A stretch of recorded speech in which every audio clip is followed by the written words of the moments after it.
Yeah, this week USDCHF Technical Analysis. This is 4-hour time frame. I can go for 1 hour. You can see clearly after this impulsive is correcting, like it's correcting. If we give any small correction like this, it will go one more up, then it will fall. It will fall here. Otherwise, it will give little bit correction here. It will fall and it will go up.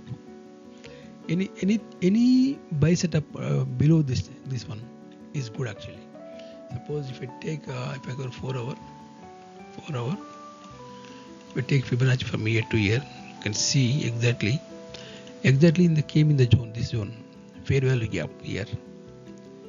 This fair value gap. This came here, but one more time it will come down. Give you a small correction, come down and will go up.